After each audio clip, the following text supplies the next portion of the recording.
The deep dive के इस नए अंक में बहुत बहुत स्वागत है।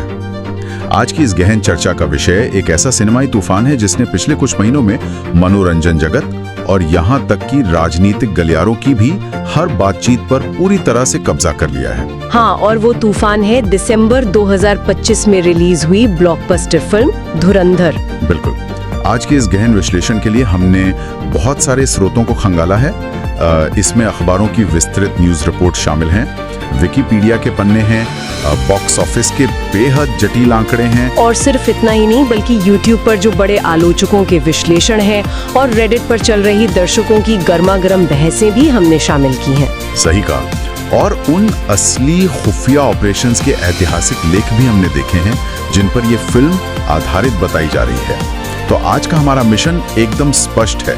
हमें यह डिकोड करना है कि कैसे 214 मिनट मतलब लगभग 3.5 घंटे लंबी ए सर्टिफिकेट वाली और केवल हिंदी भाषा में रिलीज हुई एक फिल्म ने भारतीय सिनेमा के सारे नियम तोड़ दिए हैं। नियम भी तोड़े और सारे स्थापित रिकॉर्ड भी। हाँ, आखिर इसमें अंडरवर्ल्ड के काले सच और असली भू राजनीतिक घटनाओं का ऐसा क्या मिश्रण है जिसने दर्शकों को इस कदर दीवाना बना दिया है। चलिए इस पूरी पहेली को एक एक करके सुलझाते हैं। ये वाकई में हालिया सिनेमा के इतिहास की सबसे असाधारण केस स्टडी है।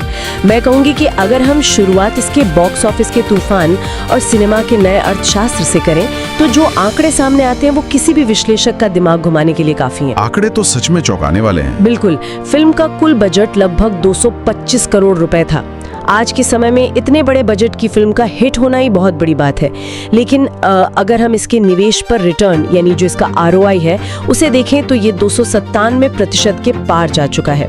दुनिया भर में इस फिल्म ने 1354.84 करोड़ रुपए की कुल कमाई की है। 1354 करोड़, ये नंबर सुन के ही अजीब लगता है। ये तो अब सिर्फ एक हिट फिल्म नहीं रही बल्कि अपने आप में एक बहुत बड़ी आर्थिक घटना बन चुकी है। एकदम सही। और ऐतिहासिक रिकॉर्ड्स देखें तो धुरंधर केवल 15 दिनों में सबसे तेजी से 500 करोड़ के क्लब में पहुंचने वाली फिल्म बन गई है। और इन आंकड़ों की गहराई में जाने पर एक और बात बहुत दिलचस्प लगती है मुझे। जो फुटफॉल्स हैं, मतलब जो दर्शकों की संख्या है, वो 3.6 करोड़ रही है। इस आंकड़े के साथ ये महामारी के बाद दूसरी सबसे ज्यादा देखी जाने वाली फिल्म बन गई है, जो कि कोई छोटी उपलब्धि नहीं है। बिल्कुल नहीं। ये दंगल के बाद दुनिया भर में दूसरी सबसे ज्यादा कमाई करने वाली बॉलीवुड फिल्म है और 800 करोड़ का घरेलू नेट कलेक्शन पार करने वाली तो ये पहली हिंदी फिल्म बन गई है। हाँ, लेकिन यहाँ जो बात बॉक्स ऑफिस के नजरिए से सबसे ज्यादा हैरान करती है वो अंतर्राष्ट्रीय बाजार से जुड़ी है। आप गल्फ देशों वाले बैन की बात कर रही है ना? जी हाँ, गल्फ देशों में यानी जो GCC मार्केट है वहाँ इस फिल्म को बैन कर दिया गया था। अब विदेशी डिस्ट्रीब्यूटर्स हमेशा से ये मानते आए हैं कि मिडिल ईस्ट का बाजार एक्शन फिल्मों के लिए एक सोने के खान होता है। मार्केट के बिना ही फिल्म ने 1300 करोड़ का आंकड़ा पार कर लिया। ये इस बात का बहुत बड़ा सबूत है कि घरेलू दर्शक कितनी भारी संख्या में सिनेमा घरों तक पहुंचे। ये बहुत ही सटीक अवलोकन है। मिडिल ईस्ट के बिना इतने बड़े नंबर छूना सिनेमा के अर्थशास्त्र का एक नया ही पहलू दिखाता है। लेकिन इस पूरे खेल को समझने के लिए हमें एक और नजरिया देखना चाहिए। वो कैसे? देखिए, एक तरफ धुरंधर है जो 225 करोड़ के भारी बजट पर लगभग 281 से 297% के प्रॉफिट मार्जिन पर खेल रही है। वहीं दूसरी तरफ इसी साल रिलीज हुई एक बहुत ही छोटी मराठी फिल्म है, क्रांति ज्योति विद्यालय मराठी मीडियम। ओ हाँ, उस फिल्म के आंकड़े भी बहुत दिलचस्प रहे हैं। बिल्कुल। उस मराठी फिल्म का बजट केवल 2 करोड़ रुपए था और उसने महज 11 दिनों में ही 11.25 करोड़ कमा लिए। उसका प्रॉफिट मार्जिन 462.5% रहा। 462%? ये तो धुरंधर से भी ज्यादा बड़ा मार्जिन है। यही तो बात है। इन दोनों फिल्मों की तुलना करने का मतलब ये नहीं है कि कौन सी फिल्म बेहतर है, बल्कि ये देखना है कि सिनेमा में सफलता का अब कोई एक पैमाना नहीं बचा है। जो मध्य बजट वाली फिल्में थीं, मेरा मतलब है 30 से 60 करोड़ वाली, उनका बाजार तो जैसे गायब ही हो गया है। हाँ, दर्शक अब या तो 200 करोड़ से ऊपर वाले विशाल स्पेक्टिकल देखने जा रहे हैं या फिर बहुत ही कम बजट वाली मजबूत कहानी प्रधान फिल्मों के लिए टिकट खरीद रहे हैं। और मशहूर निर्देशक राम गोपाल वर्मा ने भी इस पूरी सफलता पर एक बहुत गहरी टिप्पणी की है। उनका कहना है कि धुरंधर की सफलता ये साबित करती है कि अब जो घिसे पिटे हीरो टेम्पलेट वाली फिल्में होती थी उनका चलन खत्म हो रहा है, जहाँ एक अकेला हीरो पूरी दुनिया को बचा लेता है। बिल्कुल वही फॉर्मूला। लोग अब उससे ऊब चुके हैं। उनके अनुसार दर्शकों के बीच अब इंटेलिजेंट सिनेमा के लिए एक बहुत बड़ी जगह बन चुकी है, जहां कहानी और किरदार किसी एक हीरो से कहीं ज्यादा बड़े होते हैं। इस इंटेलिजेंट सिनेमा वाली बात का सबसे बड़ा सबूत तो फिल्म के निर्माण और उसके सिनेमाई अनुभव में साफ दिखाई देता है। अगर हम रेडिट जैसे प्लेटफॉर्म्स पर चल रही बहसों का गहराई से अध्ययन करें तो वहाँ सबसे ज्यादा चर्चा इसके यथार्थवाद यानी रियलिज्म को लेकर हो रही है। लोग असल में थक चुके थे उस हॉलीवुड वाले सुपर हीरो स्टाइल एक्शन से। हाँ, दर्शक और समीक्षक इस बात को लेकर बेहद खुश हैं कि फिल्म में गुरुत्वाकर्षण को झुटलाने वाले या कारों को बेवजह हवा में उड़ाने वाले बनावटी एक्शन सीन्स बिल्कुल नहीं हैं। रेडिट यूजर्स ने खास तौर पर लिखा है कि इसका एक्शन बेहद जमीनी और प्रामाणिक है। मतलब जब कोई किरदार मुक्का मारता है या गोली चलाता है तो उसका इम्पैक्ट पर्दे पर बहुत असली महसूस होता है। और इस असली एहसास को पर्दे पर उतारने के पीछे जो मेहनत है ना, वो किसी भी सिनेमा प्रेमी को हैरान कर देगी। फिल्म में पाकिस्तान के लियारी टाउन को बहुत प्रमुखता से दिखाया गया है, लेकिन असल में ये पूरा का पूरा 6 एकड़ का एक विशाल सेट था जो पाकिस्तान में नहीं था। बिल्कुल नहीं, ये बैंकॉक में बनाया गया था, थाईलैंड में। प्रोडक्शन डिजाइनर सैनी एस जोहरे और उनकी 500 लोगों की टीम ने 300 से 400 स्थानीय थाई कलाकारों की मदद से इसे मात्र 20 दिनों में खड़ा किया था। सिर्फ 20 दिनों में 6 एकड़ का सेट, ये तो पागलपन है। हाँ, और जरा इस काम की जटिलता को समझिए।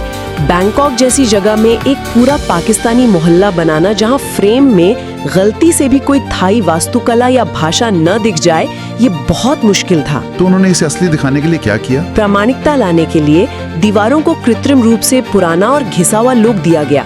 गलियों में असली दिखने वाले कूड़े के ढेर लगाए गए और पुराने पाकिस्तानी अखबारों का ऐसा बारीकी से इस्तेमाल किया गया कि बड़े पर्दे पर कोई भी दर्शक ये ना पकड़ सके कि ये सेट थाईलैंड में है। ये तो सच में प्रोडक्शन डिजाइन का एक मास्टर क्लास है, और शायद इसी मास्टर क्लास ने दर्शकों को 214 मिनट तक बिना पलक झपकाए कुर्सियों से बांधे रखा।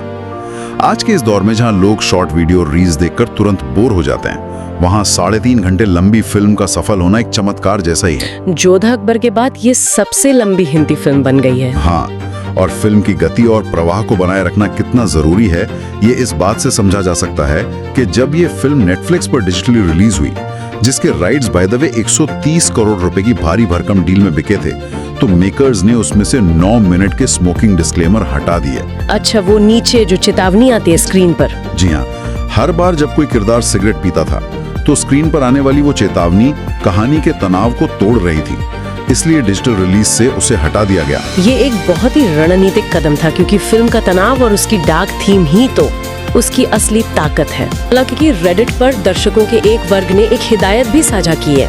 वो किस बारे में? उन्होंने स्पष्ट किया है कि फिल्म में अत्यधिक हिंसा और क्रूरता है। मतलब ये कोई हल्की फुल्की पारिवारिक फिल्म नहीं है जिसे हर उम्र के लोग देख सकें। इसलिए संवेदनशील दर्शकों के साथ इसे देखते समय थोड़ी सावधानी बरतने की सलाह दी गई है। और यथार्थवाद के साथ साथ इस क्रूरता को और भी प्रभावशाली बनाने में फिल्म के संगीत ने भी बहुत बड़ी भूमिका निभाई है। संगीत का जिक्र करना यह बहुत जरूरी है। शाश्वत सचदेव का काम इस फिल्म में एक अलग ही स्तर का है। उनका जो बैकग्राउंड स्कोर है वो काफी अनूठा है। बिल्कुल, उन्होंने 70 और 80 के दशक के पप्पी लहरी वाले डिस्को और सिंथ पॉप स्टाइल को आधुनिक और डार्क आवाज के साथ पिरोकर संगीत दिया है। ये एक अजीब लेकिन बहुत प्रभावी विरोधाभास पैदा करता है। विरोधाभास कैसे? मतलब स्क्रीन पर अत्यंत गंभीर और हिंसक राजनीतिक घटनाएं चल रही हैं और बैकग्राउंड में एक रेट्रो उत्साहित करने वाला संगीत बज रहा है। और इसी अनोखे प्रयोग का नतीजा है कि जी सिने अवार्ड्स 2026 में इस फिल्म ने पूरे 28 नॉमिनेशंस हासिल किए हैं। इसमें रणवीर सिंह और अक्षय खन्ना एक्टिंग कैटेगरीज में पूरी तरह छाए हुए हैं। ये जो सिनेमाई यथार्थवाद और प्रामाणिकता की बात हम कर रहे हैं, इसका सबसे गहरा असर तो फिल्म के किरदारों पर ही पड़ा है। और यहीं से हम उस हिस्से में प्रवेश करते हैं जिसने सबसे ज्यादा उत्सुकता और विवाद दोनों पैदा किए हैं। मेरा मतलब है तथ्य बनाम कल्पना, असली कहानियां और राजनीतिक विवाद। हाँ, फिल्म के किरदारों और उनके असली जीवन की प्रेरणाओं के बीच की कड़ियां जोड़ना एक बहुत ही दिलचस्प प्रक्रिया है। जब दर्शकों को ये पता चलता है कि पर्दे पर जो वो देख रहे हैं वो असली दुनिया के ऑपरेशन से जुड़ा है, तो फिल्म का इम्पैक्ट 10 गुना बढ़ जाता है। अगर हम इन किरदारों के असली प्रेरणा स्रोतों का विश्लेषण करें तो परतें बहुत गहराई तक जाती हैं। जैसे आर माधवन का किरदार अजय सान्याल, ये सीधे तौर पर वर्तमान NSA अजीत डोभाल की शख्सियत पर आधारित माना जा रहा है। और संजय दत्त का जो किरदार है SP चौधरी असलम, हाँ, वो किरदार कराची के असली और बेहद निडर पुलिस ऑफिसर चौधरी असलम खान से प्रेरित है, जिन्होंने अपनी जान की परवाह किए बिना अंडरवर्ल्ड का सीधे तौर पर सामना किया था। इसी तरह अर्जुन रामपाल का जो किरदार है मेजर इकबाल, वो कुख्यात आतंकी इलियास कश्मीरी और असली मेजर इकबाल का एक बहुत ही खतरनाक मिश्रण है। और अक्षय खन्ना का किरदार रहमान डकैत तो कराची के लियारी इलाके के असली अंडरवर्ल्ड डॉन की जिंदगी से ही उठाया गया है। इन सब किरदारों के बीच रणवीर सिंह के जासूस किरदार हमजा को लेकर एक बहुत बड़ी अफवाह ने तूल पकड़ लिया। वो शहीद मेजर मोहित शर्मा वाली बात। बिल्कुल, कई न्यूज पोर्टल्स और सोशल मीडिया थ्रेड्स में ये दावा किया जा रहा था कि ये किरदार शहीद मेजर मोहित शर्मा से प्रेरित है, जो असल जिंदगी में अंडरकवर होकर आतंकियों के बीच गए थे।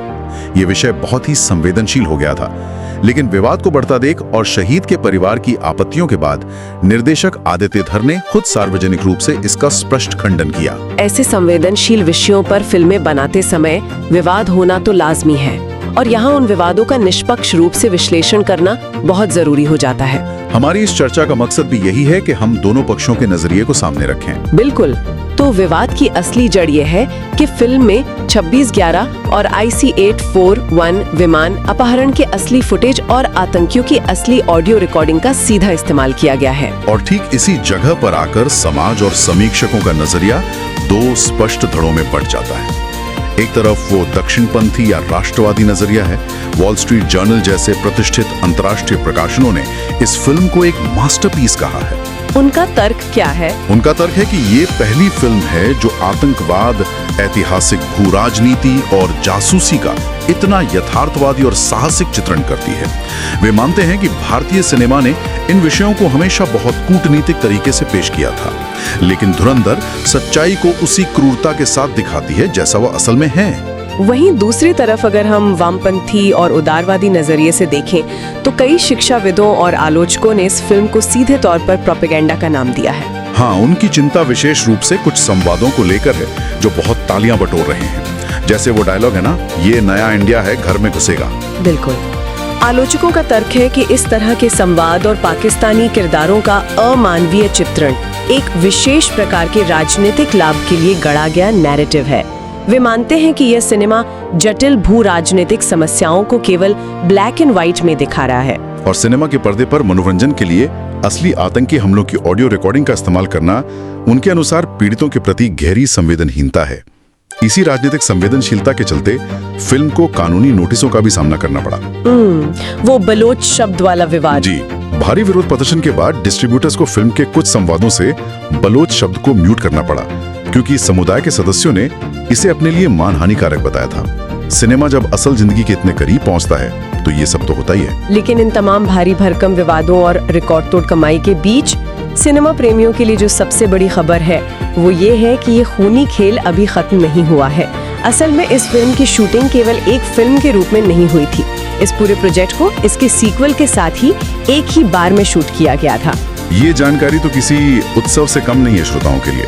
धुरंधर 2 द रिवेंज पहले से ही तैयार है और इसकी रिलीज डेट भी आ चुकी है, 19 मार्च 2026। और बॉक्स ऑफिस पंडित इस तारीख को लेकर बहुत उत्साहित है, क्योंकि ये ईद और गुड़ी पड़वा के मौके पर रिलीज हो रही है, जहां इसका सीधा क्लैश यश की बहुचर्चित फिल्म टॉक्सिक के साथ होने वाला है।